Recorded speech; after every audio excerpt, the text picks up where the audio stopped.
Hello. Let's see. How's my sound? Good? Good. Oh look, on YouTube my watermark is over my face. That's not good. That's fine. I don't like my face. Okay. Well, hello everybody.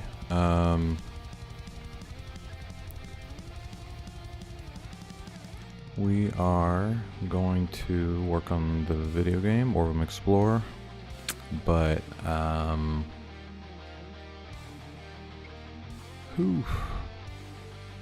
computer is lagging. Let it catch up. Why is there so much? Yeah, slow down, dude. Let's check the inspector.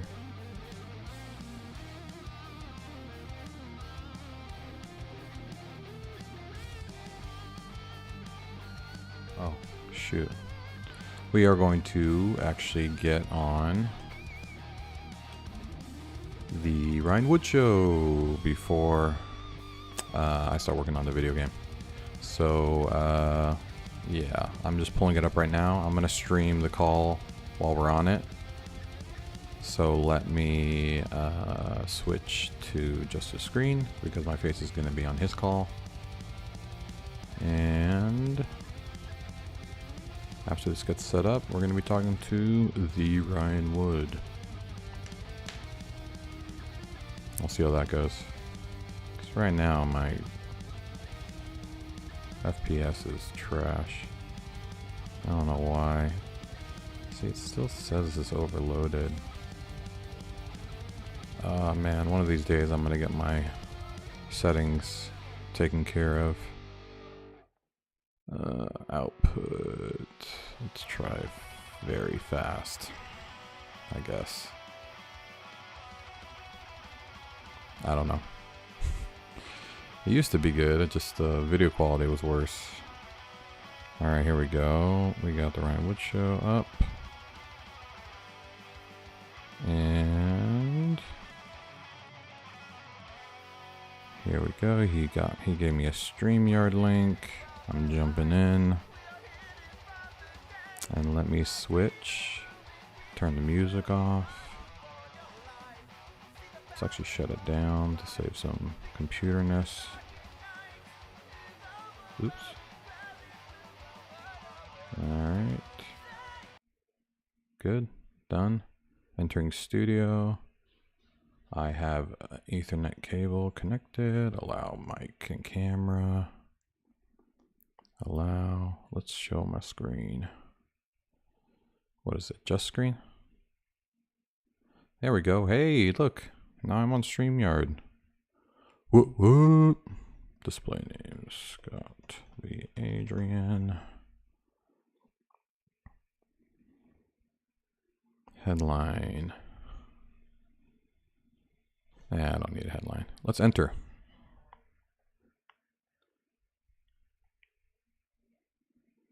Dum da da dum da da dum da da dum. Ho! Can you hear me okay? You're pretty light. Let me turn my volume up. I don't know what's going on, man. I've been getting kind of. It's like all my levels are really high actually right now. Are you it's not clipping? Clipping? Yeah, like it's not going into the red when you talk. It's staying right under. No, and I don't know how to get. I can't get the clipping on the streaming side. Everyone can see and hear you. How do I full screen this? It looks like Go louder. I'm on a phone. Oh. See, is that's gonna be pretty warm, right? Can you hear me? Who? Let me turn my Check. OBS monitor off because I'm really... Oh no, I can just change the volume in my... Nope. I gotta turn my monitor off because I'm really loud in my own ear. That's like how I'm describing it. Oh wait, no, because I hear you really well. Okay. I'm clipping now. Let me put both earphones in. Checking, and this is how I sound. This is a little hotter, hotter. Let's try that. All right. Properties. How do I... Let me turn my monitor off. Advanced. Yeah, that's what it is. Okay, here we go. Monitor off. Okay. Good. I can't hear myself now. You can hear me? Yeah, I hear you pretty well. Okay, cool. Can Well, you hear me? I can hear you. Yeah, I'll turn up the volume a little bit more for me too. Just don't play anything really loud. Checking. I mean, this should be like set. Wondering. Okay. Yeah, I'm gonna go full screen, so I won't be able to see chat. If anybody joins, talk amongst yourselves and enjoy the show. Once the interview's over, I'll be visible again. All right, here we go. Full screen. I want to see you. Giant. Yeah. There he is. What's up, man? I'm so big. You are the full screen now. How's your day going, bro? You having a good day over there? Yeah. No, normal work day. Nice and busy. Kids are fine. Normal school day. Nothing major. That's nice, man. I like uneventful days sometimes. Yeah. Kidding me? It's Yeah, very helpful to not have anything crazy going on. I mean, the Friday, had some issues at work, and and I'm 3 hours ahead, and so it just kind of like it screws with my night, and so any chance I get to not have anything wrong, the better. Who's the client you're talking about? We don't talk about clients online. I see. Yeah, good idea. Yeah. I talk about what I've used to work for That was and a test. all that kind of stuff. Yeah. So if you want to talk about Disney and you want to talk about Universal and Warner Brothers, all those people I worked for, that's completely fine. Well, that's why you said on the West Coast. It's like, I wonder if that's Disney. I know you used to work. Right. But whatever. I get it. No, you shouldn't talk shop more than's appropriate. Just don't know who's online, who's listening to what. I don't know. It's just weird to me.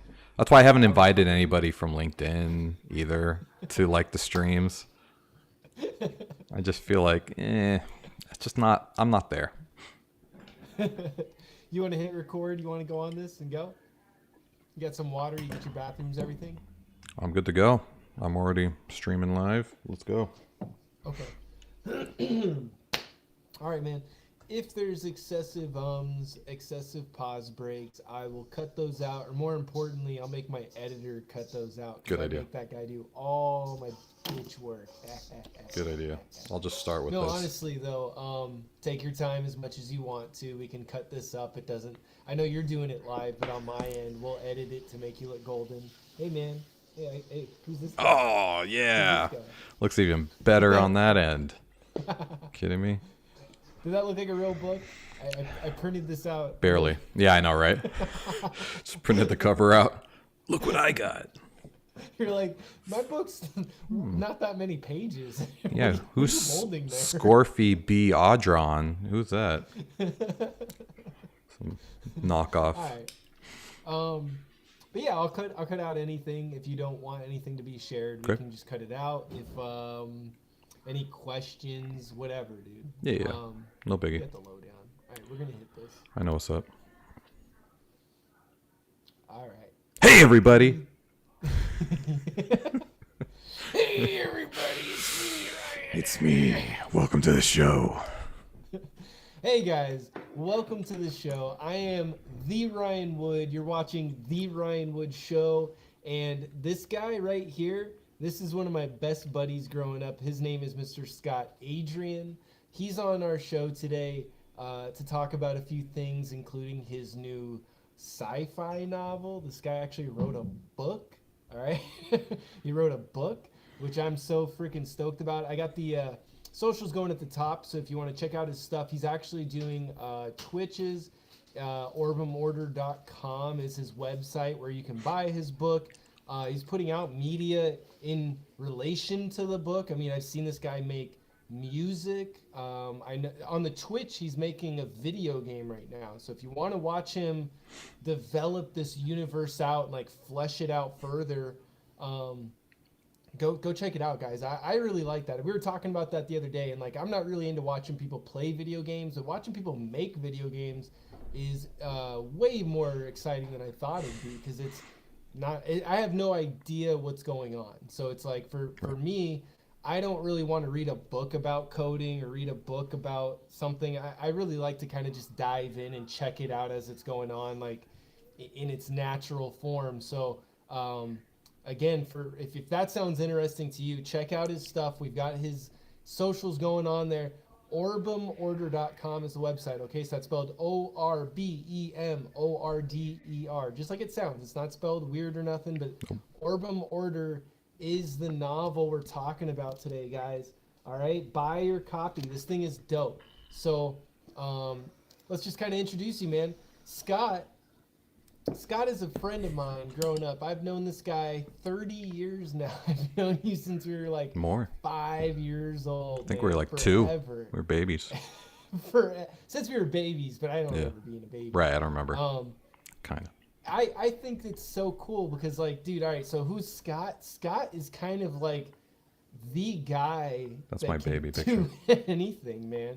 You're pretty much a jack of all trades, but I don't like the negative connotation of like someone says, "Oh, but master none." No, honestly, this guy is a jack of all trades and mastered many. All right, he knows web design, dude, like so many things. But like writing a book, making a video game. This isn't the first game that he's made. I've seen him. I've played other games that he's made as well. So like, you know, all the internet coding stuff that is just completely foreign to me, as well as video editing, music. Did I mention that? This guy can sing. I don't know if you could still play guitar and keys like you used to, but I know you can sing like a motherfucker. Yeah, I can play keys. Yeah, I never really played guitar. I think I messed around a little bit. Oh, dude, you showed me something one time. Did? Probably just like you just were like showing off, Probably. and playing the thing, you know. But Yeah. the keys, I know you know how to play piano and play keyboards and stuff. So Yeah, always playing keys in bands. check out his music. Check out his book. Check out his website. Hit him up on the social medias. This guy's nice and friendly. Follow him on Twitch. All right, you guys can follow him on Twitch and watch him during his live development. He's actually making a video game live on there, which is wild. So. All right, man. So let's talk about this book, if you don't mind. I've got some questions for you today. And, I mean, dude, I don't know if this is a dumb question or not. I'm probably going to ask a couple of dumb questions, just like pretty safe bet there. Right. It's maybe my talent. Maybe I'm really good at thinking up of dumb questions. Like if that was an X-Men ability. Best I know. Yeah. So I wanted to ask you, how long did it take to complete, like from the beginning, the inception of the idea that, hey, I kind of want to write a book, to completion? Because I remember you talking about this when it was like, you're like, yeah, dude, I think I'm going to write a book. Right. And it's like, I can't believe that we're to this point now, that I have like a physical copy. I know, it's man. dope, dude. All right, so I mean, sorry, like that's the first question. I just was super curious. Yeah, no, I mean if you're surprised and everybody else that I know is surprised, which a lot of people are, including, you know, coworkers and everything, I'm twice as surprised as that, because I started reading at later in life, like I think 23 or something like that. I started reading books because I didn't like reading. I didn't have time to read when I was a kid because I was doing stuff. I was outside, you know? Yeah. I was doing stuff. I was piercing people in McDonald's bathrooms, you know what I mean? So just living my life. So, once I had a little time and I picked up audiobooks, and I started listening to, sci-fi novels and stuff like that. And I started reading real books. I think it started on a plane. It's when I was going to like Florida to see, my wife's my in-laws. And I just started reading a Kindle book on my phone. And I was like, oh shit, like I really got into it. I never got into books. Like I actually was like imagining things and I could hear the voices. I'm like, whoa, it's like I'm watching it, What is this world? And it's a magic thing that if you don't have that, reading's the most boring, underwhelming thing in the world because you're hearing your own voice in your head and you're just like, I sound really stupid. And then you lose track of what's going on. Horrible reading comprehension, my whole life. So anyways, long story short, I read like 20 to 30 sci-fi, fantasy, epic novels and series. And I just got on Kindle Unlimited and I just started going through it, Audible, just listening on my way to work and stuff. And realized I was being really not productive. I have a really horrible ambition strain in my head where if I'm taking a lot of time to do anything, then I realize, I could be doing something. I could be making something that could make money instead, right? Like that's just itching in the back of my head. I watched a million anime series. I'm like, I gotta make a cartoon. So I started making shapes. Remember the Scott and Ryan show? Oh yeah. We were starting making a flash animation of us as cartoon characters because I was like, oh, well, I'm gonna spend so much time. Why don't I make a cartoon instead? And that's the same thing with the book. I read too many books, spending a lot of time reading, sitting in the car when I pull up, and like just have to finish a chapter. So I'm like, and I've always had a decent imagination. Watched a lot of sci-fi stuff, a lot of the Star Wars movies, all the Marvel movies, million series of animes, and I had basic story structure that was interesting to me, so I just started writing. I had zero writing background. I didn't go to school for writing. I didn't take an extra writing class in school. Never wanted to. I did not know any rules of writing. Let's just say that. Wow. So I just started writing. I wrote basically the first draft of the entire novel Orbem on my phone when I was putting the kids to sleep and when I was in line to In and Out. And just anytime I had like an extra amount of time where I was sitting around, I would just continue the story. Didn't know where it was going. I had an idea of how many words based off of like what I looked up, like what's the best word for a new author in a sci-fi. Okay. And that was like, they said 140 was enough. 140,000 words was enough. Okay. Yeah. Wait a minute. Just a tweet. A tweet's enough for your first. Yeah, I get it. Yeah. So 140,000 words. Yeah, that was like enough. So that's what I was shooting for, and I got there eventually. It took 2 years to get the first draft done, just because when I had time to write it, and then it took another 2 years to publish it and get it out to the public because I had to. I mean, obviously, I've never written a book. I had to learn, and my editors had to teach me how horrible of a story writer and grammar writer I am. They always like the characters, they like the plot points, they like the themes and that kind of stuff, but they're like, you don't understand three arc structure in a scene. You don't understand character arc. You don't understand that each new person that's talking has to be on a new line. I didn't know that. I was putting multiple people in the same paragraph because I didn't check. I did read a bunch of books before this. I just did not realize that didn't pop out to me like that was a rule to make it easy for you to write. My wife told me after I already submitted it to the editor, by the way, so I looked dumb. But after 4 years, I got to the point where it was I couldn't make it any better. Proofreader, the final editor that I hired to proofread it came back with just some grammar, spelling, punctuation things, but no major development notes. And I was like, that's it, it's done. And Well, I yeah, feel so privileged to read this copy of it because like you described so many revisions, and I was wondering so that many. because I remember you telling me, yeah, I'm looking at an editor, I'm going back and forth. Like I've heard about that. That's the other thing. I'm not surprised Scott it was writing a book. I'm surprised you finished Finished. a book, dude. Way Because different. I like the commitment and everything. But I gotta tell you, like I honestly mean this. I was worried having to read this because it's like, Yeah. God damn, I love Scott so What much. if it He's like a buddy sucks? of mine. Like, I'm gonna have to bullshit my way out of like discussing this. No, no, no. This is really, really good, guys. This is dope. So, like, what would I say? Let me hold it the correct way, not upside down. Yeah.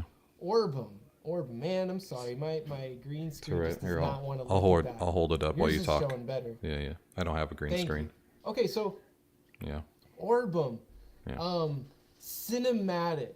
Cinematic. Yeah. That's what this is. This is literally like That guy. boom, boom, boom. The action's going. All right, we do not waste any time before like the salt and pepper and the flavor is thrown in there. We've got like a nice, beautiful cast of like kind of a nice roundabout cast of characters with their different personalities, like their own livelihood. I'm so impressed with like the universe that you're fleshed out with, dude, because Yeah. it again like I don't know, man. I've written a lot of like little short stories and stuff. Nothing to this caliber, and like it flows. It goes. Yes, yes. I like the map that's like halfway in there, so you get like a little bit of like a world. Yeah. Like, but honestly, okay. So what came to mind as I was reading this is I read this book. I don't know if you ever read this, but it's Stephen King's his book, which is kind of a semi-autobiography, and it's called On Writing. And Yeah, I've been told to read that. well, whatever. I don't have suggestions for your No, story no. or for your book. I think Yeah. it's killer. I think it's like you did it. You freaking nailed it, man. Right. Brevity is the key to wit. That's something that your book adheres to because you don't waste a lot of words, which I really, really, really appreciate. I can't tell you how much I hated like high school English where they put a book in front of you and they're telling you like this is very important and you need to read this because it's one Dickens. of the most important. Yes, Read this. this. Is Dickens, and he wrote this 300 years ago. Right. And you believe that he could write English and you're like, okay, cool. And then you read it and it'll be 5 fucking pages Of one on sentence. the color of the snow. Yeah. And you're just like, Which is, honestly, I get it. I get it. Snow, It's you like beautiful. I get it too. I get setting a scene, but it's 2024, man. Ain't nobody got attention span for 3 pages on snow. You nail it though. Because literally, it's like That's my you're brain. on page 2 and the story's going. Right. And then like on page 20, we're already like entering a first act. Like it was really, really pleasurable. In fact, I gotta admit, I'm kind of cheating on this one, guys. I bought the book, but actually to try and get it into me faster, more digestible and speedy nature, because I work a lot. So when I'm working, I can listen to things. So I replaced my podcast with your book because it's on Audible right now. So if you Dude, how create great an is Audible McNatt? account, what's that? How great is Jacob McNatt? That's the guy reading. That's the right? narrator. How great is he? He's great. He's doing voices. He's doing accents for So the good. different nationalities of the main characters because you got like Scottish and Scottish, Romanian, Irish, just South African, right? yeah, and then American, Oh, and yeah. he talks like a cowboy. By the way, his normal voice, he's very Southern. Yeah, it's crazy when you hear him I talk. thought he'd be like an English dude or something. I thought he'd just be just a LA dude. He's just he's a skinny guy, and I was just like, I didn't picture having a Southern accent out of everything, Which I don't have any Southern accents in my book, so I'm like, man, that's wasted talent. you know what I like? I like that he does the female voices really well, which is like such a weird thing to say, but like Yeah, he like does. He's got a it's higher like range voice already. Yeah. but it keeps it going, and Yeah. it's like, you know, the back and forth of the dialogue is like there, that it's bouncing, you know, it's really good. Yeah. All right, man. So yes, okay. So what's Orbem about, guys? Orbem, if I could give just like my general synopsis that I don't think will give too many spoilers away, or if you guys really don't want spoilers, maybe skip the next like 5 or 10 minutes of the video. But it's like a scientist, and he's getting he's getting fired, and then he gets kind of put onto a secret laboratory assignment by like the CEO of the company that he's getting fired from. So it's kind of like this weird, like, what's going on? Where are we going? Like almost a fish out of water type of deal. He winds up in Scotland where he meets more scientists, and like basically within like the first 30-40 pages, I don't know, really quickly it feels, we've got portal technology and teleportation, which is just like it's like the nice gimmick trick to use. Like, I want it to keep coming back. That's never gonna get lame, you know. Like, Right. And then he teleported over there. It's like it's sick, you know. Right. We've got Life hack. What do you call it? Like biomechanical or bioengineering, like super soldier type of. Yeah, we got mech armor, you know, mechanical mech armor, and then we got it's DNA engineering. Yes. And then we have basically material augmentation. Those are the other 3 scientists. Their specialties. Okay, material. All right, I was wondering, is that what Jeannie? That's does what Jeannie does. She's a chemist. Okay, I was trying to figure out what she was doing. I kind of missed that part, but now that makes Yeah, sense. it comes and goes. Everybody. Yeah. Okay, so like, at this point in the story where the team of super scientists, where their super cool gadgets, are kind of faced with an enemy that's like, you know, like he's gonna destroy the entire universe or take it over. It's like, it's a Darth Vader. It's just a big bad motherfucker. You want to stay? He doesn't sound cool at all. He's already murking people like it's Right. nothing and such. But we wind up on kind of like a. Oh, I mean, I remember sliders from like the 90s, you know, where they'd have the TV remote and they'd shoot the portal out, and then they'd have to jump into a new universe each time. Yeah. Rick and Morty obviously kind of portal brought gun. this concept about further, but like we're jumping to universes, guys. It's like multiverse shit. It's honestly like you really did a great job of putting together like, oh, I don't know. What would be awesome in sci-fi? What would be awesome in fantasy? Because we also deal with like elves and pixies and mermaids. Multiverse, guys. So it's like everything goes. You know, it works so well in that regard, man.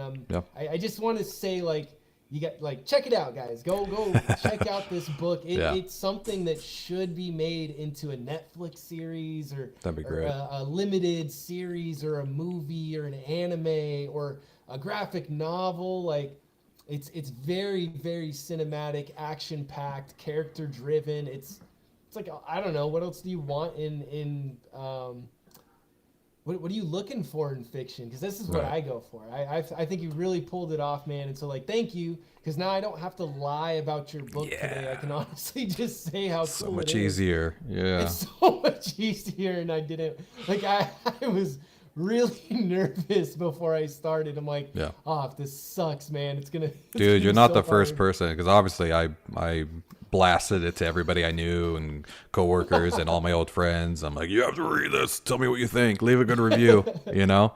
And yeah, you got to leave a review too at some point when you're done. Good point. Good point. I'd love to. On Amazon. Contribute, because it's the hardest thing in the world to get reviews, man, on Amazon. I mean, I have hundreds of sales and I have 22 ratings.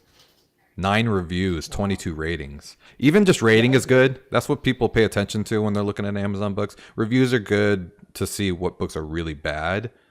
But like, you seldom read a 5-star review on Amazon for a book, because like, who cares? You're like, oh, you liked it? Great. I don't care. Why is this not good? You know, why am I not going to like it? So, but the rating count's a big deal, because that just means like everyone's reading it, right? And So one more time. yeah. Where should we be going to rate the book? Where Yes. is that at? So it's exclusive on Amazon right now. Okay. So if you go to Amazon and just search Orbem, it's going to come up. Orbem. It's going to come up as a book available to you. If you want to go to the book section, it'll come up even easier. I also have links on my website, orbemortar.com. You can go, they'll take you to Amazon. And I have Facebook ads running. I mean, you probably are going to see Orbem around if you're just starting to look at it. They'll probably pop up on your Facebook ads. Amazon ads are running too. I mean, it should be pretty much everywhere. So that's the plan at least. You can get on Amazon in 3 forms: paperback like he has. It's on ebook, so you can just read it on your Kindle, and then it's also on Kindle Unlimited. So if you already have a Kindle Unlimited account, you get it for free. Oh, so that's killer! I didn't know that. Yeah, and you can read it. So it's part of the KU universe, the Kindle Unlimited universe, because it's Amazon Select. Which means I can only sell on Amazon. I can't sell on Barnes and Noble and other places like that. Which makes sense. Yeah, look at the market share. It's not a big deal, but yeah. Yeah, and then just to stop selling, book 2 is on pre-order. Oh, Yeah. Oh my gosh! I mean, it's out there. It's going to be released July 1st. It's already with the editor. Oh, I finished. Well, I was afraid to ask, man. I thought that might be a really rude question to ask. When you gonna finish the second one? Oh, it's like, yeah, geez, I know. Dude. I mean, it's so much work, but yeah, this one awesome. Released January 28th. Re-released. I originally released it in August, but I re-released it properly January 28th, the first book. And yeah, this one's gonna be set for July. So that's a 7-month turnaround comparative to 4 years. Wow. I've learned a lot through all the editing process. I've gained a lot of tools, a lot of editors. I worked with self-publishing school, and really, I'm in a comfortable place where I can start knocking things out. It's a 4-book series, so Nice. There's going to be 2 more after this one. But yeah, really trying to focus on getting Myropelia out, which is the second book. And yeah, it's already got a cover and stuff like that, and I'm typesetting it. Yeah. Massive. Wow, man. All right, well, you beat me to the punch. I wanted to ask about the next one coming out, a news multi-book series, but great. That's awesome. And I have a title for book 3 too, so. Nah, one at a time. I know. One at a time. I want to mention too that if you guys go to Audible, I don't know. I think I created an account, which is like a free trial. You get the first month for free, and it gives you 2 credits for books when you do that. So I didn't even have to buy his book the second time on Audible, where I'm currently listening to it. So there's like kind of a free way to get it now if you guys want to jump on that now. Yeah, and it all supports me. So I mean, even if you get it for free, it's okay. I hope you do, because I'm a new author, untested, unproven. So yeah, taking a chance. It's not what a lot of people like to do, but so far so good. Oh, I love it, dude. I can't wait to finish it. Yeah, I'm really happy. Okay, so besides, let me see. I think I got everything that I was trying to hit on there. Yeah, and if we apply a bunch of other things to Orbem, Universe, and Logic, I mean, this is my brain. And this is kind of a lot of my theories on multiverse, how science can work. So yeah, I might be referencing that every now and then. Not on purpose.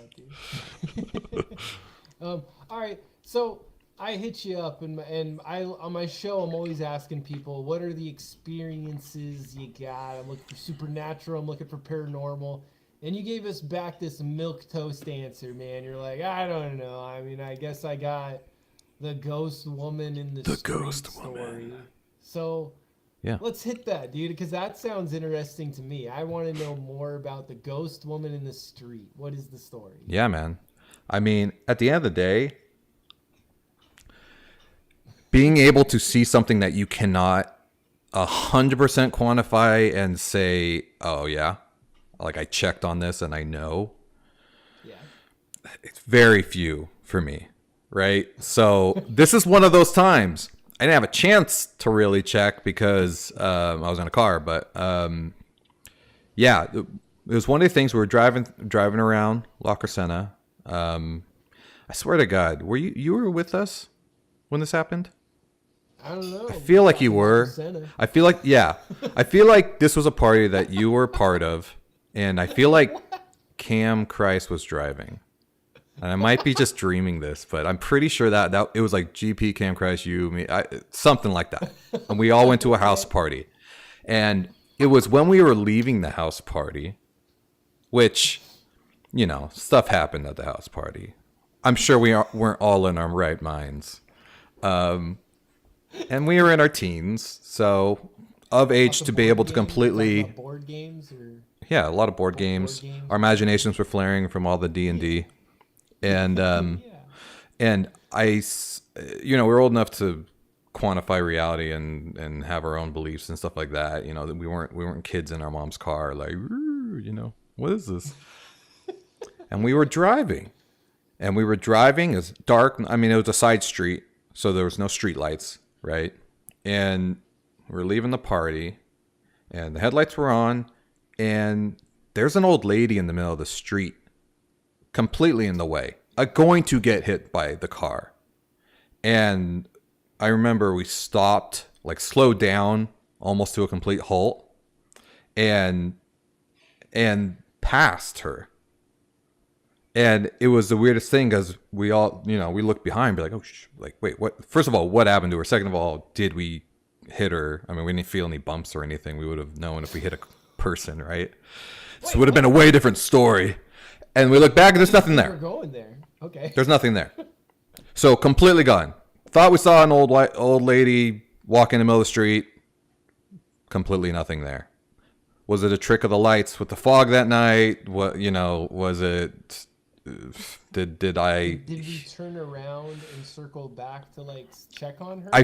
Yeah, I feel like that's what happened. We turned around and said like, because I think we were all freaked out because we were like, whoa, what just happened? Did we just see a ghost? And we like turned around and like, let's go check it out. We Scooby-Dooed around a bit and yeah, didn't find anything. So like, and that was, yeah, one thing that really stood out to me because I don't, you know, like I said, I don't have a lot of these memories, and that was obviously impactful enough to where I still remember it today. Oh, crazy! In whatever state we were in, which was great. Yeah. Very sober. Yes, very sober. Studious. I'm pretty sure it was a study group. Yeah, Bible study. By the way, that was the first time I saw Kraken. Worst liquor in the world. Jesus Christ. Oh, like malt liquor type of stuff? Yeah, it's like a rum. People like it. Oh, yeah. I've seen people like it, but yeah, I remember that being like the downfall of that night. It was just like the worst tasting thing in the world. Oh boy. Holy shit. I don't even remember that.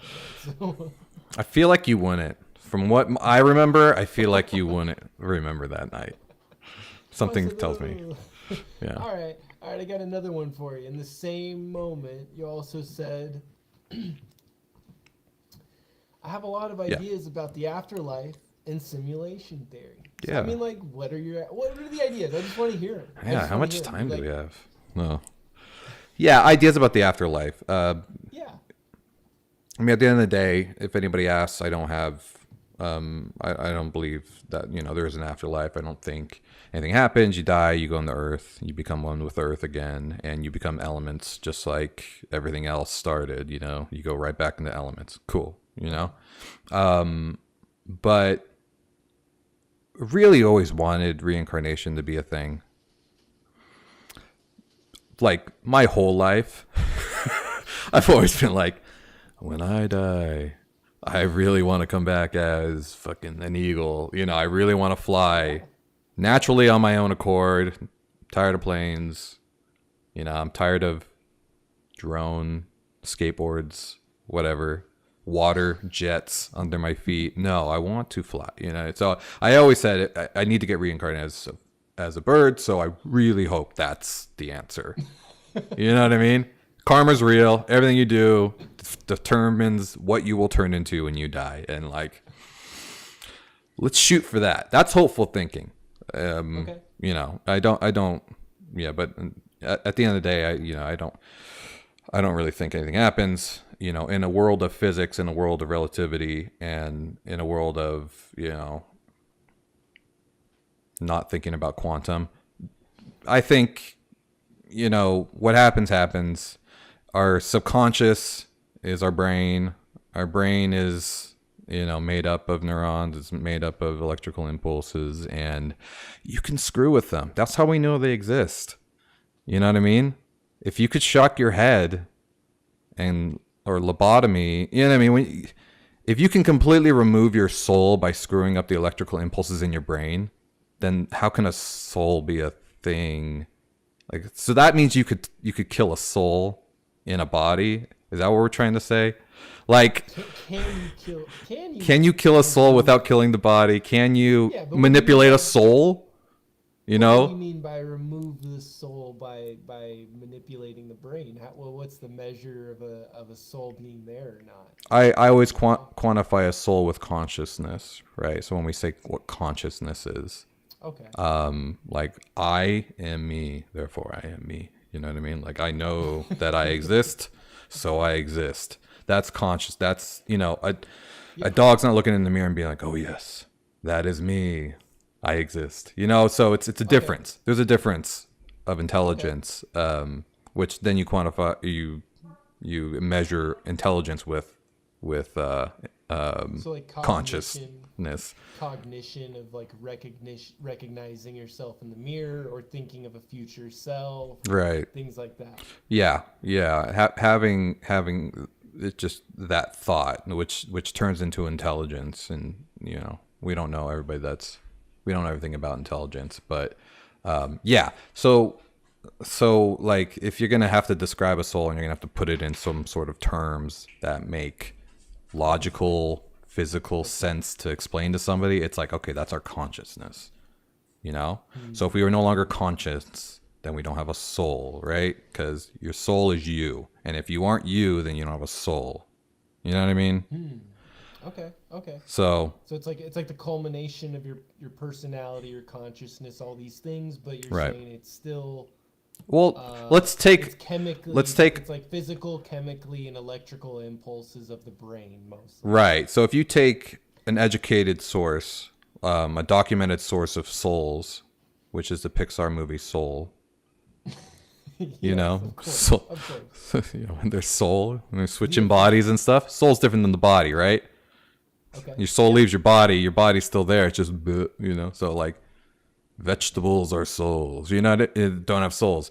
Like, when you think of it that way, right? Like, it's like, how else are you going to explain, you know, what you think a soul is, right? Because if you don't have an answer and you just kind of say it could be anything you want it to be, then it's like, okay, well then why are we talking about it? Because then anything could be anything you want it to be. You know what I mean? That's boring. Let's have a discussion. Yeah, I know what you're saying. It's the same issue of disproving it is the same issue of proving it. We're like, right. We have to define it in the first place, and then how do you define it? And I understand what you're describing. Yeah. So you're saying you don't think you're not holding two belief systems that are juxtaposed. You're not saying atheism and reincarnation. You're saying atheism is really what you believe deep and down, but like it'd be fun to believe in something more like reincarnation, but you don't really believe in it. It's more like a play of ideas. Right. I mean, I'd say agnostic is closer to what I've been most of my life. You know, I didn't grow up with religion at all, so it's not like I had like anything pushed on me. And if I did, it'd make it worse, because you know, we're similar in the way it's like, don't just tell me something, dude. You know what I mean? Yeah, back it up, buddy. What you got? Show me the big fish that ate the guy. I want to know. You know what I mean? Like, let's do this. You want to get into the stories? Let's go.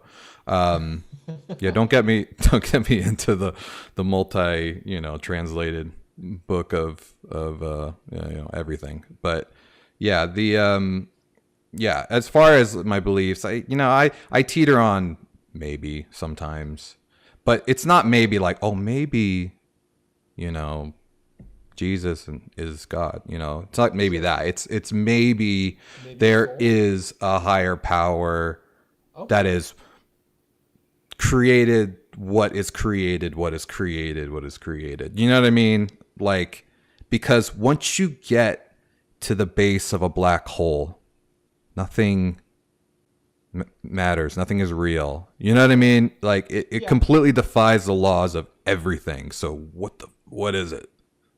And I love hearing those stories, by the way. What about this? What about this? The origination, because like Yeah. if we're panspermia and we're just like the bacteria or the multicellulars that were thrown across the universe from at some point there's an originator, right? Or I mean, Right. I And I it's find before it the so Big much Bang, harder to right? think of the primordial ooze idea. That is just like It bugs that you? is bonkers.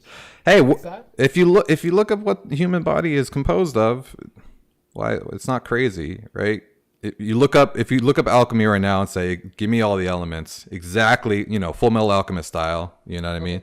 Give me all the chemicals that make up a human, all the carbon, all the, hydrogen, oxygen, whatever, and we push them together. That's what our body's made of. So it's like we live in a universe, a multiverse of coincidence. And unfortunately, a coincidence is a coincidence, but a coincidence leads to new discovery and it leads to evolution.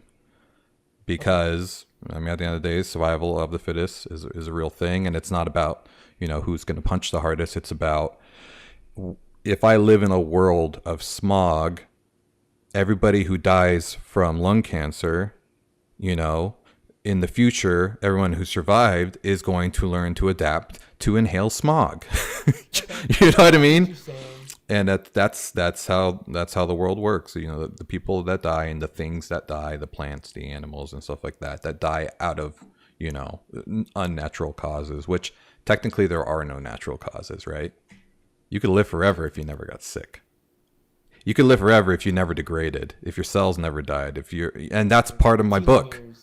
You get into these people eventually. I mean, spoiler alert, being able to like figure out a way to live forever, because all you have to do is get rid of cell degeneration. You get immunity boost, and you strengthen your bones and your muscles to the point where they don't degrade. So Yes. all you have to do now is worry about getting shot in the head, Yeah. but your body's not going to degrade anymore.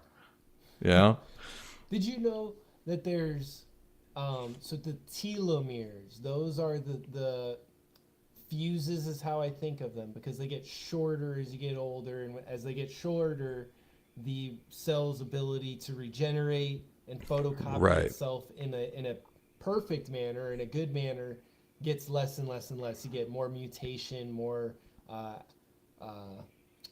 it's abnormal, but there's a word I'm trying to look at that or trying to think of. It's similar to that, whatever. But basically, degraded. Degrade, yes, cellular degradation, like you're saying. There's actually creatures on the earth right now that don't even have that. So like I know like there's lobsters, deep sea lobsters. I think maybe a lot of crustaceans, but I know lobsters were the subject of the thing I was reading.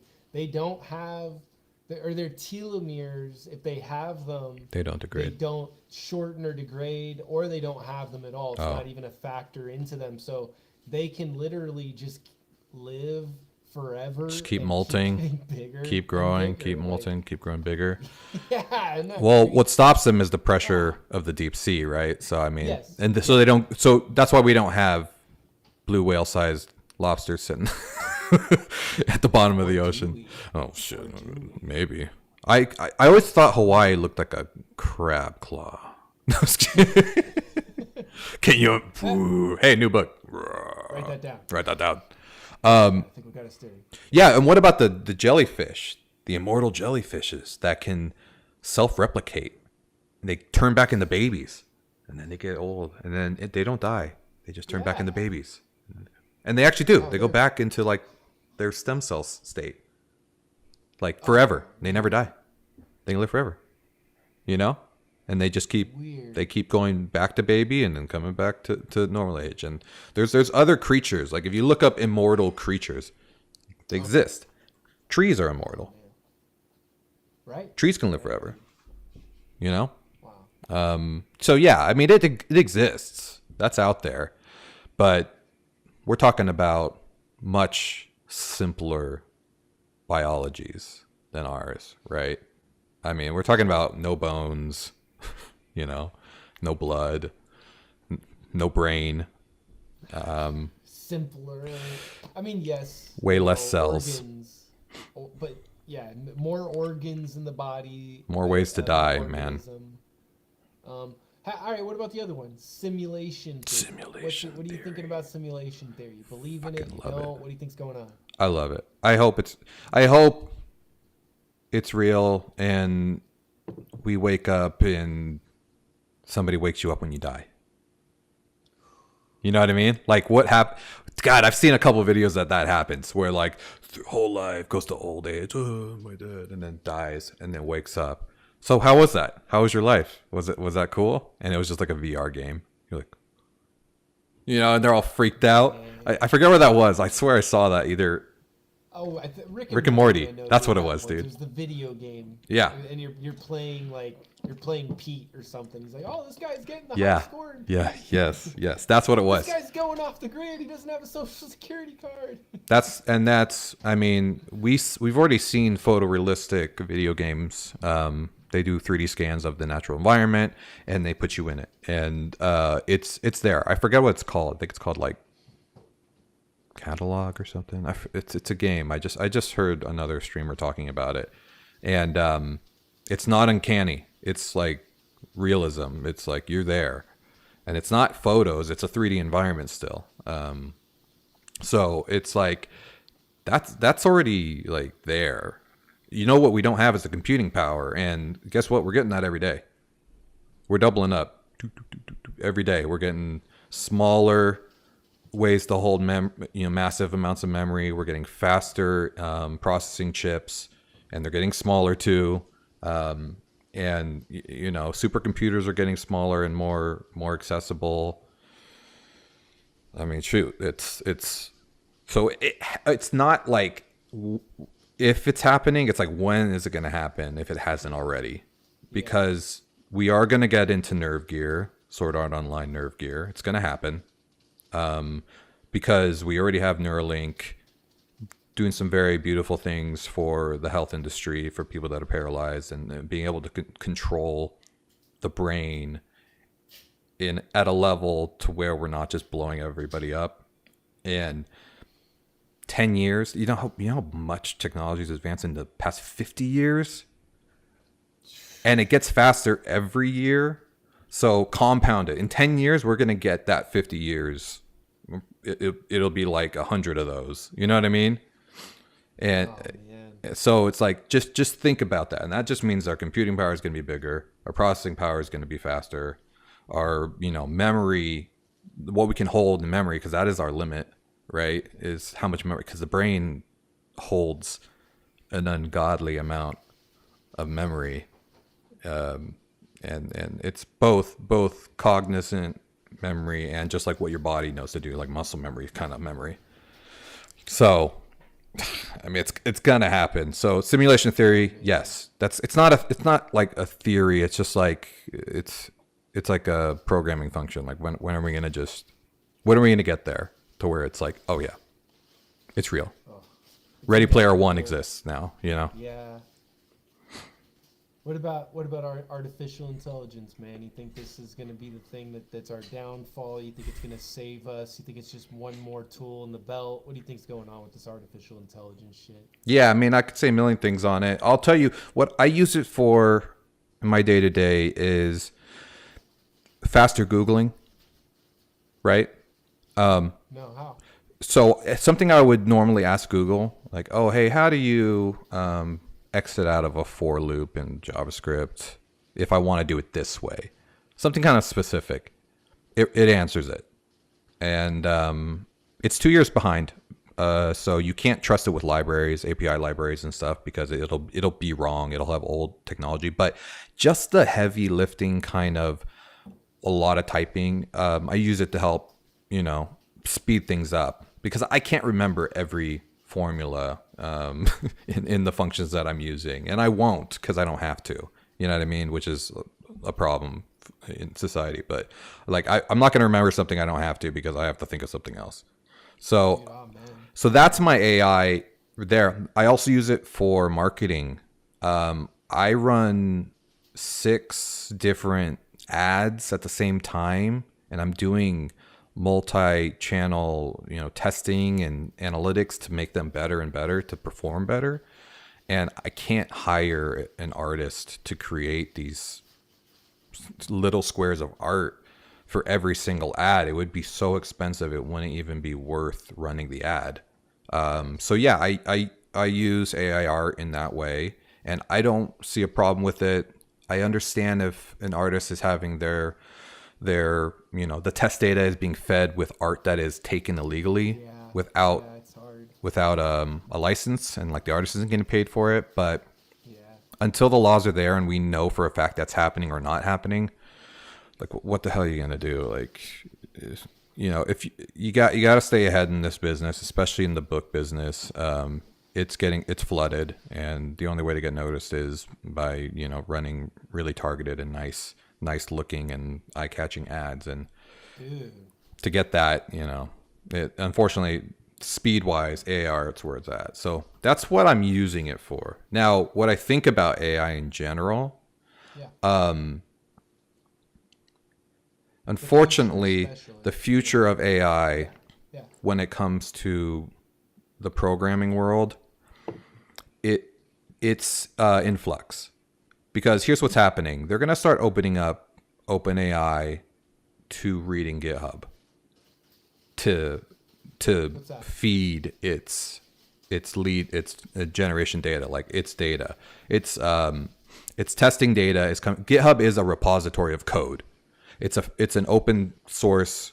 If you don't have it private, it's like where repos, like a GitHub repo is like where you put all your code for your website or your plugin or whatever it is. It's like it lives there. It's for version controlling. So when you want to save a piece of code, and you messed it up, and you want to go back to an old version, you could just go back in time and then take that code from the repository and fix it or whatever. So it's so you can keep track of your changes in your code. It's the scrolling green and black letters coming down, and you just stare at it and you're like, oh yeah, we're looking at a red Corvette. Yeah, exactly. Yeah, 100%. Yeah, I wish. No. So the problem is they're going to start using it for their testing data. And what happens?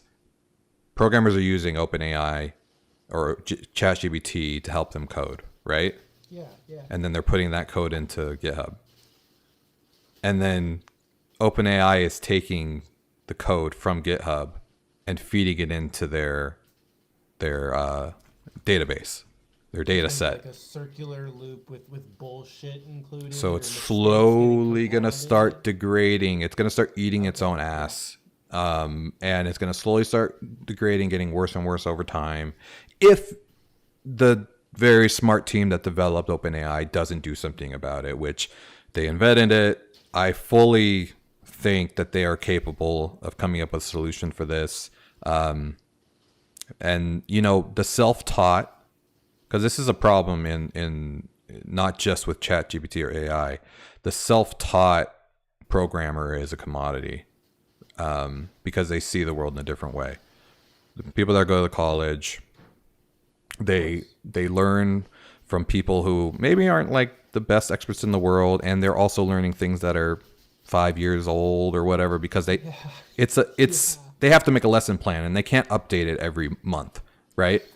But when you're working in the field, you are updating your code every month. So yeah, it's the same thing. The people that are going there are learning this, and then they're coming here and they're putting that code out here. And then who's looking at that code? It's the people that went to college, after, or became professors after looking at that code. So it's a self-fulfilling, degradation in good code. So that's why, a self, like I didn't go to college to become a programmer, I've just been doing it for 14 years. Working for 100 companies and learning everything I needed to know for that job, and then the next job, and then the next job. So and there's a different way of thinking when you get into that. Makes you more decisive. Makes you catch things better. And care more. Yeah. If you don't want to get fired is a lot better of a thing versus Yeah, right. oh, I hope I get a minus instead of a B plus. It's yeah, the proof is in the pudding. As soon as you get thrown into the fire on stuff like that, so hands-on experience is 1,000-fold. So I mean, I do air conditioning, heating, contracting, and it's like I get every year I just get a bunch of guys with like straight A's out of their trade school, and I just, it's like, okay, but the questions that I ask these people, or like when I'm hiring somebody, is like, can you fix a unit? Right. Can you diagnose the problem? How many things have you installed? How Right. many things have you actually done? Have you touched it? Do you have the grease on your hands? It's the catch-22 as well, because like to get the job, you need the certification, and besides the certification, I want your hands-on experience. I'm I'm not really looking for people straight out of trade school. I'm looking for somebody that's already worked for another company. So Yeah.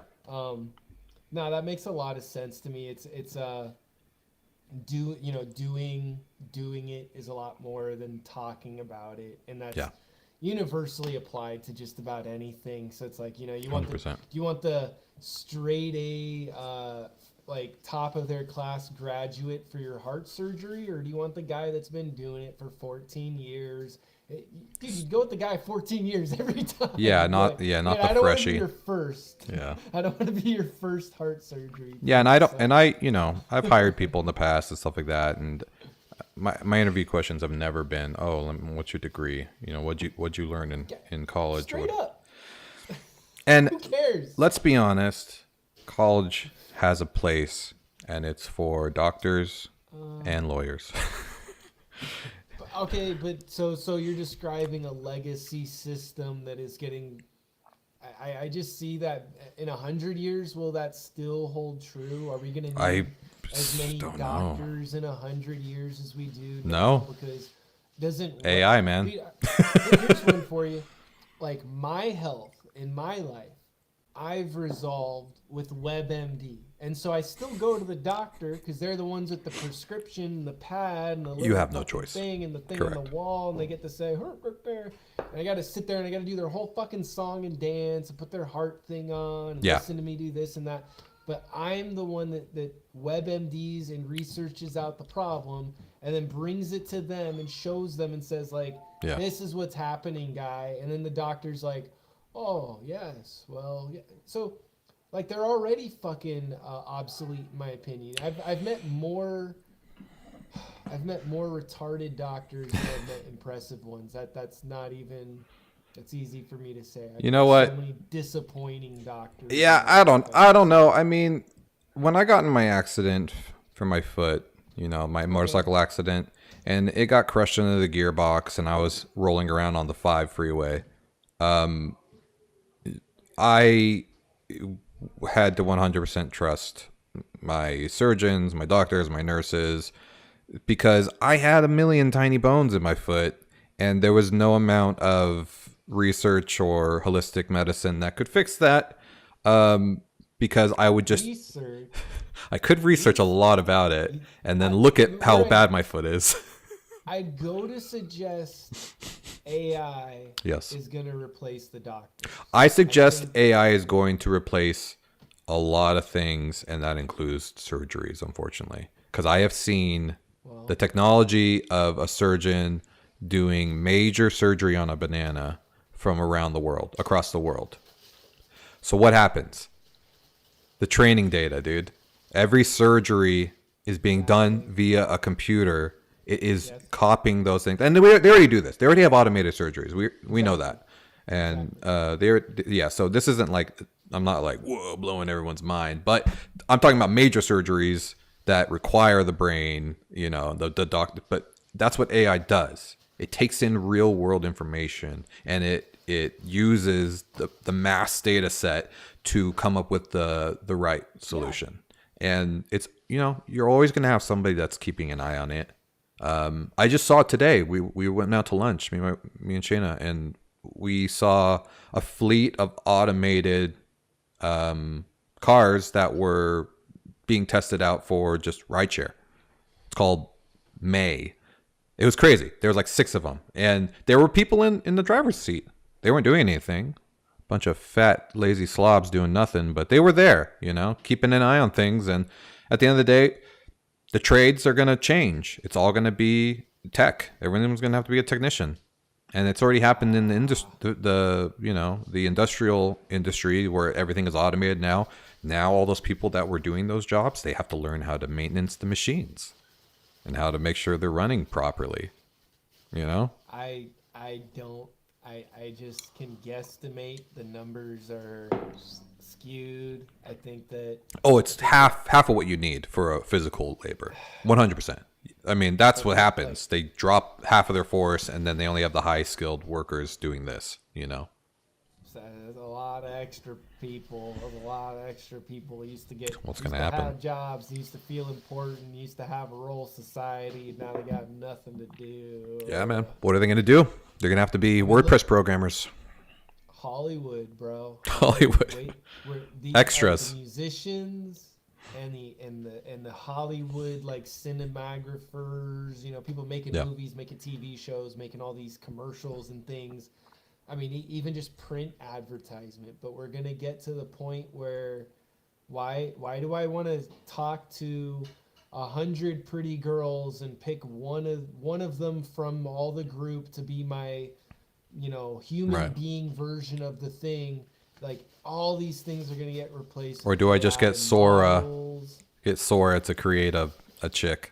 It's going to in the country I want her to be in, right? And I don't even have to fly her there. Video premiere from this year. The Sora, the Sora release. Yeah. There's some discrepancies, but it's scary. That's now. Yeah, bro. dude. Give them 2 years. Very, Give them very 10 crazy. Years, give them 20 years. It's done. It's fucking donezo. And all these people that are living in Hollywood Hills, California, with important jobs, holding up a light or holding up a microphone or the clickety clack sticks at the beginning. There's just jobs are gonna go out the fucking window because they're not gonna give the producer's still gonna have a job. You know what I mean? But think about it. Is this good? I don't think so. I don't think so, right? Because what's happening? All you're doing is getting rid of creative people that can do this with a little more heart, right? But so who's benefiting? It's the people that are paying for it. And it's the digitization. It's not that we've invented a car. Yeah. And now the people that used to make horseshoes are not going to have horseshoes because now what would be the trade-off of that? It'd be 1-to-1 almost. It'd be like for every car out there, I've got one less horse. So that, you know what I mean? There's like a very steady teetering of the balancing act. This is going to be all skewed sideways because one guy with $1 billion in a weekend can make all the fucking movies for the entire year. And so one guy wants to get paid. He's not going to say, I want to share, I want to make sure that the Screen Actors Guild and no, dude, all these guilds that all the leveraging that a guild has, or what am I trying to say? Union, basically. Yeah, the unions. If you're a union or a guild, these similar ideas. The whole point is that you can go on strike, right, and then and hurt the industry. For the people up there, if they don't need you, you don't have any fucking leverage over them. They're losing leverage. That you're broke. They're losing leverage. Yeah, 100%. Leverage, and it's not going to be a 1-to-1 or a 1-to-2 or a 1-to-10. It's gonna be like 1 to thousands or 1 to million. It's gonna be so bonkers skewed that it's like if you take let's just throw some numbers out there. If you were to do something tomorrow, you write Orbem 2, you write your second novel, and by that going out into effect, you put 1% of the American population into unemployment. that would be bad, right? Right. Now imagine if you put your book out and you put like 20%. You get what I'm saying? The Yeah. numbers are actually very important to this because some of it can be salvaged, adapted. We can get these guys into new jobs and get them in. We can't get everybody into new jobs all at once. Yeah. It's and bills got to get paid in the meantime. So Yep. it really is kind of a bad thing for the whole society if suddenly like it collapses, which is like that's where I think it's going. I think we're heading into some nasty fucking Great Depression collapse. I mean, yeah, that's not the first time, man. AI. The Industrial Revolution happened. You know, Ford created the conveyor belt. You know what I mean? And people fought for all that automation and all that stuff. People fought to the death against that. But what happened? Progress beats out. But every time. We need a machine, a physical, tangible object to build the thing. So a guy would have to learn that. Yeah. And like the automation really is the issue because it's getting to where you click a button, wait 5 minutes, Yep. and like the thing that used to take millions of dollars and 2 years to develop is going to be punched out in a couple minutes. Yeah, so man. It's like, will we get these legendary Scorsese, you know, these golden age of cinema type? Probably not. Like, are we going to see the quality come down? Probably. But but look at the quality that's out there right now. 1,000 versions of the movie and make their profit, they're going to. Oh yeah, it'll be a numbers games, and there's already a flood of content out there, man. It's way too much. But like even this, like, you know, somebody used to have to carve the Elder Wand. You know what I mean? That used to be a thing. That?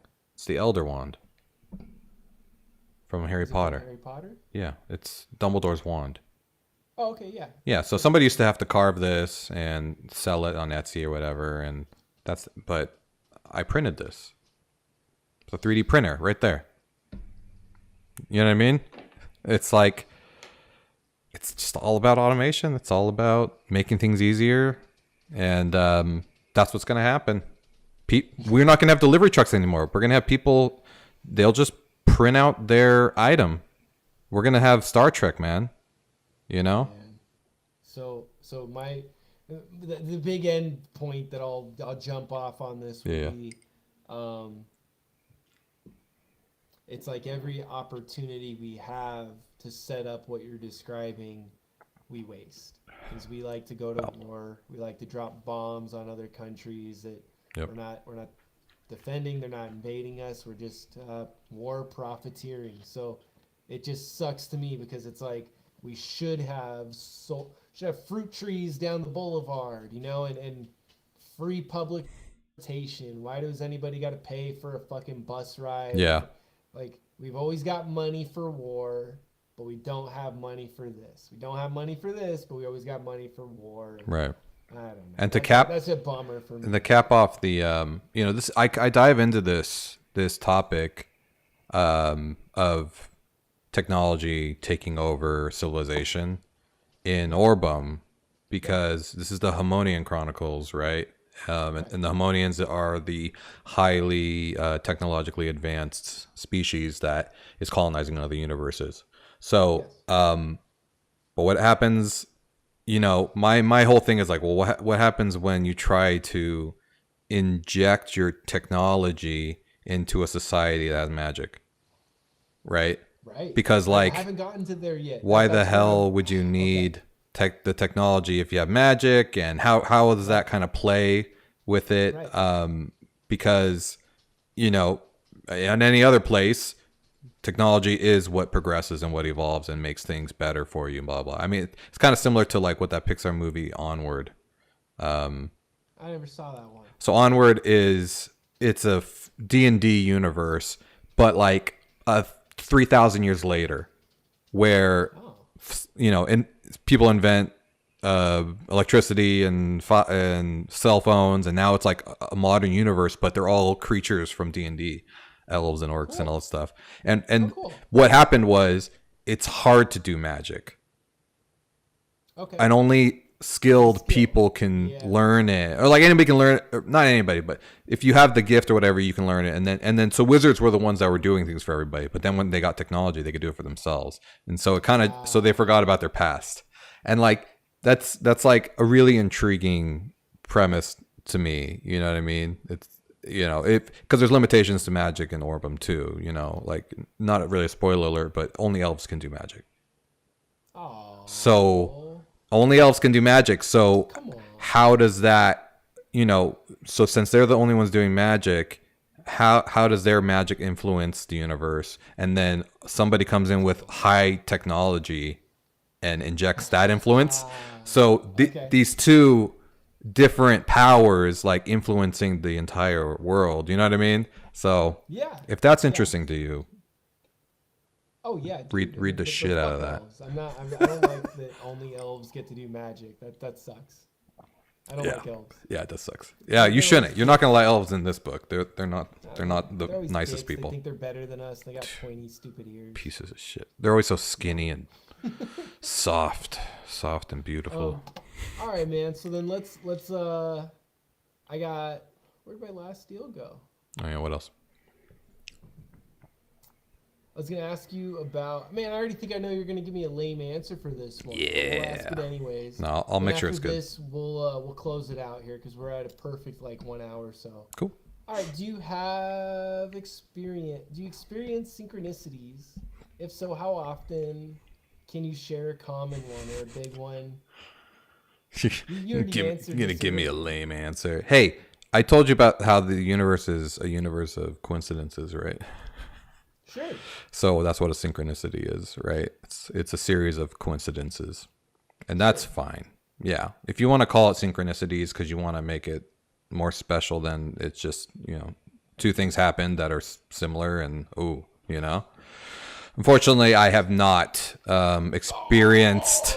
I haven't experienced anything where I'm like, holy crap, like, how did these two things happen on the same day? You know, or like these, how did these two phone calls, or I won the lottery and a car, you know what I mean? Like, how did these things happen? I'm not that lucky. Unfortunately, I've had to literally work every freaking inch and minute of my success that I have created. I've had to put, I haven't been handed any of my jobs. I haven't been handed, you know, any luck from college, like a fraternity where I was like, oh, I just knew that guy, you know what I mean? And I've had to deal with the most rejection out of any, you know, WordPress programmer that's ever been. But I've also become the most successful WordPress programmer that's ever been. And I'll fight that with numbers if anybody wants to talk to me about it. But wait a minute. Okay, so what about this? Like you never just like think of Scottie Pippen. You know what I mean? You're like, oh, Scottie Pippen. Same name, right. that kind of thing. Had the same name as me. That's real interesting. And then like, you're turning the TV, and they're like, hey, look who we got on ESPN tonight. It's Scottie Pippen. Like, you've never had that. Like thinking about, you know, that's the problem. It's like those things are such coincidences in my life that I wouldn't have like been like, ooh, so freaked out that I'd remember them. Because I've always just thought coincidences were coincidences, you know? Just like, oh, that's cool, you know? And when I hear other people talk about their coincidences, I think, man, I know how horrible the human memory is. So I know my ghost woman story was definitely remembered 3 times wrong. You might not have even been there. It could have been a completely different set of friends at a different city. I'm just saying. So I love it. It's entertaining. I love the entertainment. I wish I could be part of it. I wish I could be hypnotized. I want to be so fucking bad. Like, if you could tell me, no, dude, you're going to be hypnotized, I would be in a heartbeat.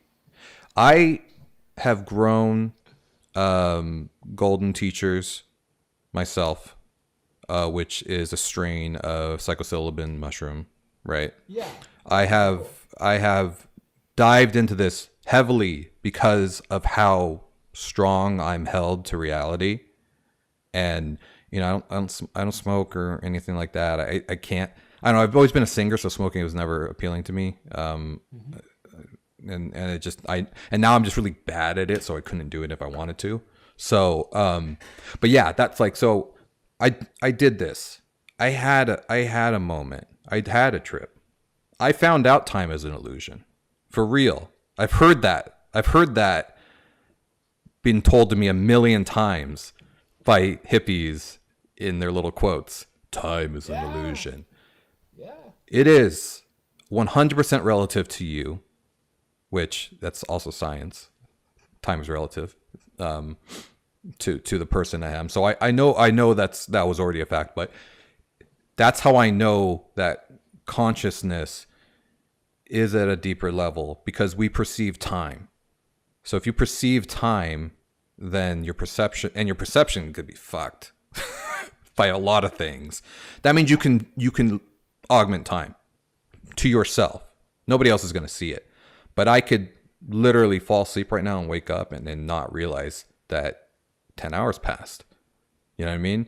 Time is relative. It's to you. I could be sitting here thinking, and 3 minutes could pass, but I could think like, oh, whoa, I'm sorry. Has it been like 30 minutes? Time is relative. It's perception. So that's why it doesn't freak me out when I had the trip and I was crying for no reason, that the time was like every 5 seconds I'd be like, whoa, I felt like it was 10 hours. Whoa, I just felt like 10 hours passed, You got time to share your trip with us? Yeah. Have you encountered entities too? I should ask you that, like altered state or sober. Yeah. Entities. No. Right? No. Okay, well, explain your trip to us. Yeah, the trip was the only time that I would, if I could. And you were on golden teachers, is what you were describing. Yeah, correct? albino golden teachers was the spores I bought, and I cultivated them, and I took a really long time, especially because I've never done it before. So I finally got it, dried it, put in capsules, measured it out, had my stuff. So I know that 3.5 grams is the right there where I will get the trip at night. And once you get past the nausea, which is horrible, just Pepto it up. Then things get trippy. That's when the body is slow. My body got really slow. Moving was hard. Really giddy and giggly when I'm walking around the house, because I still got to do stuff. Unfortunately, got to go get water and stuff. And I was like, nope. Hope nobody talks to me right now. But when I was able to just sit there and enjoy and let it go, I laid down and I had to put music on. And I looked up specifically, like, music that's great when you're tripping or whatever on mushrooms. Yeah. And I had to do that because otherwise I was getting kind of anxiety just having I heard too much. There's too much hearing. Yeah, I have to imagine, my youngest, Sienna has autism, and she gets, the way that they perceive sensory data is like all at once. And I have a feeling it's like similar to that. It's like just messed up. Yeah. And it just kind of overwhelms you sometimes. But yeah, I would lay there, and like I said, every 5 seconds felt like 10 hours. And I'd be talking to myself in my head, and then I'd be talking to myself out loud. I remember telling myself, oh, you're not in power. Because I have a power trip, right? Over myself, my body, my life. I have to be in control. You're not in control. I remember saying that over and over to myself. I was like, you're not in control. And I was like, it felt so good. I was like, oh, you're not in control. Who was saying that? Yeah, well, I mean, I thought I was, but it was coming out of my mouth. But I didn't know why I was saying it, but I was saying, you're not in control. And I remember feeling so free and so like happy about that. And just like, oh yeah. Like it was something I just figured out, like, oh shit, I'm not in control. Like, yeah. And that was really great. And then, and like I said, I was, tears were going down my face. And, all the symptoms of crying without, like being sad or happy, it was just happening. So like I was having like a physical reaction to something. I don't know, but like, and that felt, crying feels really good, and like that felt really good too, because I don't cry either. And that's probably some of the control aspect why I was thinking that at the time, you know. Yeah. And then yeah, I didn't see anything. I didn't see anything weird. Maybe like I was like pretending to see colors just because I'm like, oh, that's what I always see on TV or something like that when people are tripping, like wow, tie dye, But I was just looking up at the ceiling and it was just dark. I couldn't close my eyes. That was too much. It was just like it just felt constraining to close my eyes. I had to be like open. So that's why I was crying, and I'm like, I'm not in control. And I'm laughing, and I'm crying, and I just fucked my brain up, dude. You know what I mean? Like all my functions were just messed up in that moment, right? Because that's what it does. It completely alters your brain. So like, and my brain controls my body. So like, I can't walk. I'm crying for no reason. I'm talking to myself, and and I'm happy about it. And yeah, I did that one time. It didn't change my personality. I didn't become less angry. I'm more aggressive. I didn't become less decisive. It didn't like shake your understanding of reality up in a way to where you felt different on the other side. Yeah, that's the problem. Yeah, my personality didn't change at all. My wife didn't say like, oh, you're such a nicer person now. It's like none of that really happened. Maybe if I did a bunch of trips, I'd screw myself up enough to where I'd be like, everything's cool, man. Like everything's fine. Yeah, don't worry about it. Messed up when you stop. Quit my, just start quit working them all the time now, forever. And like I said, 3.5 grams. Yeah, no, that's a lot. It's a lot. No, I mean, it's not even that's a lot. It's just it took that much to get me something. So anything less, I didn't feel anything. I didn't feel nauseous. I didn't feel a trip. Nothing. So microdosing, there's a lot of controversy about how that's BS and does nothing. I mean, I have a bunch. I could just microdose every day, but it's like it just kind of tastes bad, and it didn't do anything. I'd submit that I think microdosing works, to be honest. Really? I mean, could that be a placebo effect? That's the thing. Because before I had the actual trip, I placebo effect a lot trying to feel the trip. Oh, that's the worst, isn't it? I didn't know how much to take, And you're waiting. I didn't know how strong it was. Yeah. Is this it? Oh, dude, I'm totally feeling it. And then the next night goes, I take 5 pills. I'm like, oh yeah, now it's going to do it. And it's like, okay, obviously there's a problem here. And my wife doesn't like, it makes her feel too nauseous, and she doesn't like being nauseous. So she didn't have the same experience at all. The stomach it's the shittiest part of shrooms. It's literally like a poisoning effect. Yeah. That's what it felt like as you're going through. It's like, oh, I've poisoned myself, and now we're gonna die in the next day. Yeah. 100%. Yeah. But anyways, man. All right, let's close this out, bro. All right. This has been great, and we should do another one of these. I think we should. Yeah, we will. I've spoken to you. I have an idea for like a gimmicky type of show thing. You're gonna be my guinea pig. I'm ready for the wheel. The wheel. Sneak preview, the wheel. I need a little more time. I want to really make that. I'm up to like 15. I want to get up to like 30. I want to double. So it's just like overwhelmingly. And so you can use it, multiple times for other people, All right, and then we're gonna do the first and last words, and I get the first of the last words. You will get the last of the last words. So I'll take them. Right off the bat, before we get into the first and last words, I do just want to remind everybody to go to orbemorder.com, where you should be buying his book.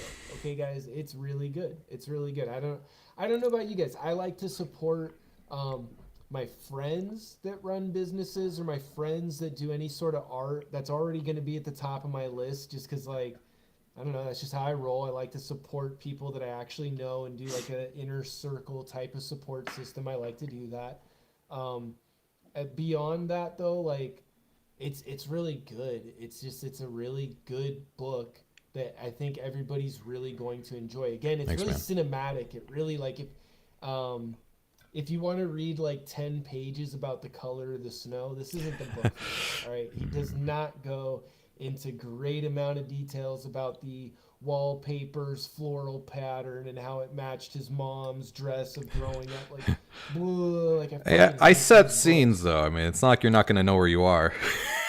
Okay, but that's the thing. Yeah. Is this is the Stephen King thing. Is like less is more. Yeah. So like, tell me just the amount of details to give me the visual of what is happening, which is what you do really well, but it's all action. It's action, action, action, action. So it's Yeah. not it's just nothing, it's nothing above and beyond in excess and redundancy on like, and then Mr. Smith, who liked to wear brown pants and brown shoes, Right. was talking to Mr. Josiah, who likes to wear the pink. It's, no, I don't need all this extra. Let me do that. Give me some of the freedom of imagination. And You I talk appreciate about that. the scenes. This is like Yeah. George Lucas type of thing where it's like, all right, we're going to do set piece here. Boom, boom, action. Now we're on the next set piece. Boom, Ex boom, Machina, action. Now man. we're on the. And again, he's jumping like universes, guys. It's like literally switching from like, and now we're in the robot kingdom. It's like, Dude. okay, all right, cool. Imagine building a whole universe, man. I didn't realize how big it was going to be until I started doing it and be like, whoa, got to keep going. You don't have, there's no ceiling for you. No. There's no ceiling because you can go back in time. You can go into the future. You could do Right. whatever. The universe is whatever. endless. This is definitely the first series in the same universe. I'll definitely do more series in the same universe after this is done, you know, depending on I mean, you should. 'Cause, reaction. like, even if it's not the same character Yeah, group exactly. that we're following right now, anyone else in any point in history tied to this universe, it's like, why not? Yeah. Why not? It's like, why separate it out at this point? Exactly. So buy his book, check out his book, watch him making his video game right now is what he's developing. But I'd imagine if you watch him on Twitch, you'll get an opportunity to see him developing all sorts of media Yeah. in relation to the universe that he's fictionalizing. So again, it's an interesting story. It's an interesting universe, and you can like watch him flesh it out in real time. And he's actually going to be having the second book coming out in July, he said. So it's ongoing. I don't know about you guys, but that's another weird thing I've got is like if I know it's a one, like let's say it's the pilot episode and then they canceled the show. It's like, man, I can't get committed to that. I need that. I'm so spoiled with these long form TV shows, movies. You know, Game of Thrones kind of set that off with everybody being like, yeah, I guess I could watch 60 hours of Dragons and Knights. It's Binge. like, yeah, it's better because it's the problem we wanted with like Star Wars back in the day. It was like we were waiting for more for so long. Everybody loved 1, 2, 3, and then we're like, come on, let's get some more. And then we where got these lightsabers at. But we got the first three. yeah, dude. So great job, Scott. Thanks, man. You're killing it. I like that you're You too, man. taking on new hats, new adventures of your own, becoming a writer and author. I'm not surprised to hear that the second one's taking less of amount of time than the first. Yeah. It's hard for me to imagine all those trials, tribulations you went through for those 4 years, but reading the end product now, it's like it's a delight, man. I freaking love it, and I encourage everybody out there to go check it out. Just be a fan, be supportive of this.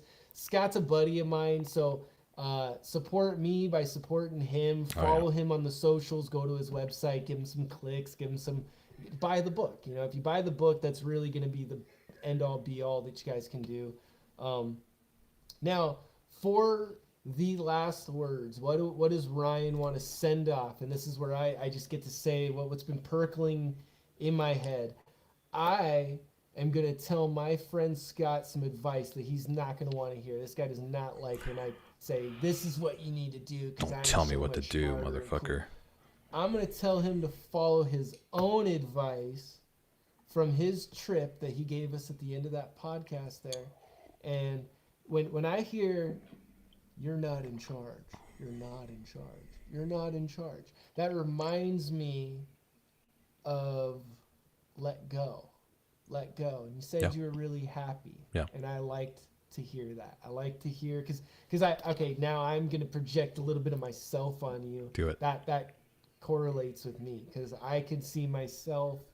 I as well have issues with control and the universe and all these circumstances, and how much of it am I supposed to wrestle and manipulate and change this world around me, and how much am I supposed to go with the flow? It's like, be the surfer, ride the wave. It's like, right. You want to give yourself enough momentum, but then you got to rely on the universe too.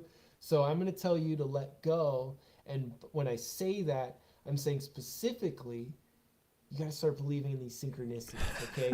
You're not feeling the synchronicities because you're not believing in them.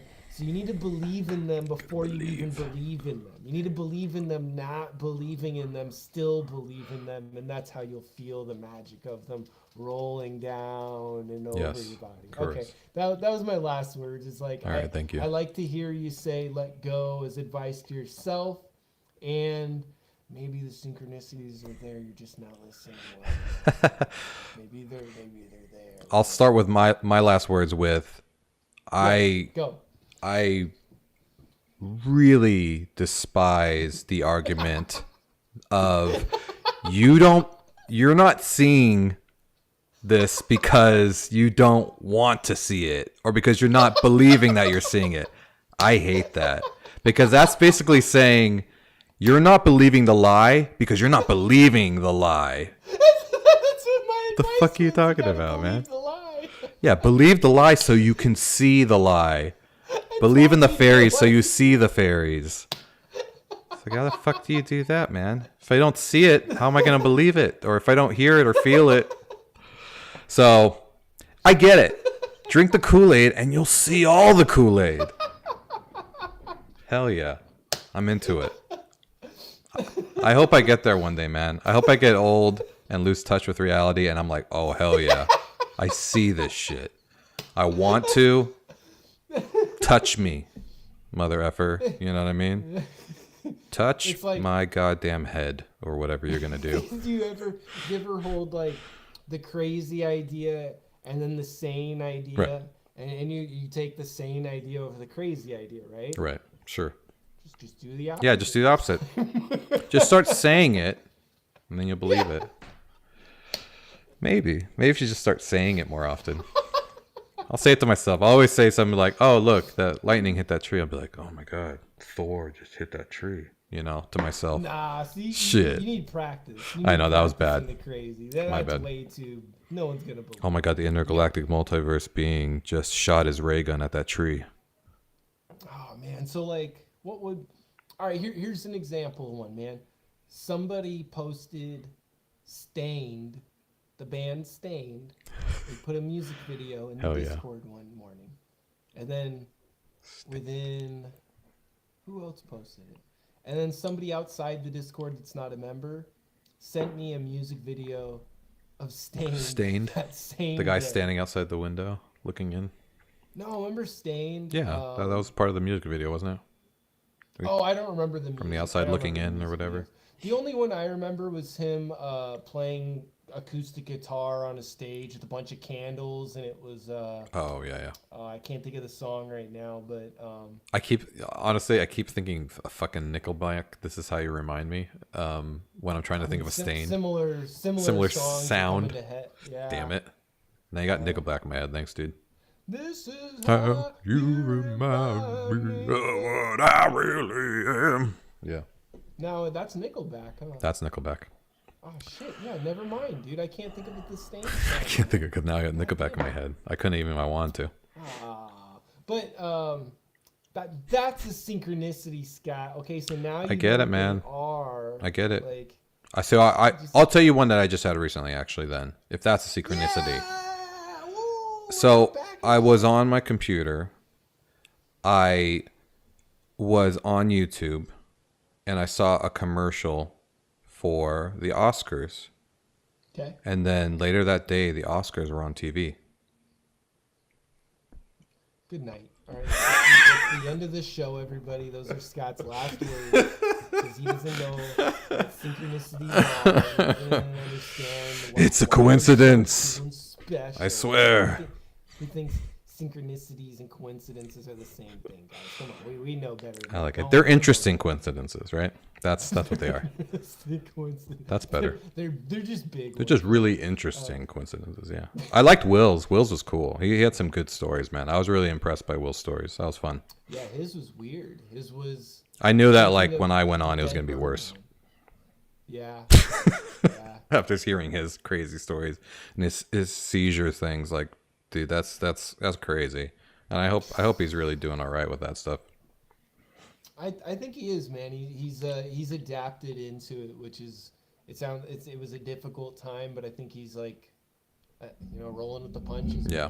But no, I honestly, Scott, thanks for being with us tonight, man. Thanks for sharing your time with me. Thanks for answering these questions. For sure, Thanks man. for writing a book and putting your creative energies into an outlet that can be shared with others, because that is, you've created escape. You've created an escape for somebody that needs that. You know what I mean? I actually think these things are important. It's going to be we're talking about AI and the changing in the next 100,000 years or whatever. And when we merge with the technology and all these things with the singularity, I think that's going to be the thing that's like escaping us over time.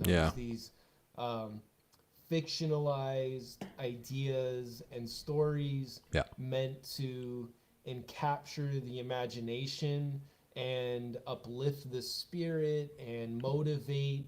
And again, it's like you could there's about 1,000 different things you could do with your creative input, but you put it into something that could be shared with others, and I think that's really cool. Thanks, man.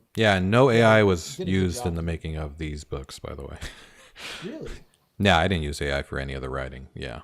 Jeez, dude, I would. It wasn't a thing back when I was writing the first draft, first of all, years ago. But I don't like.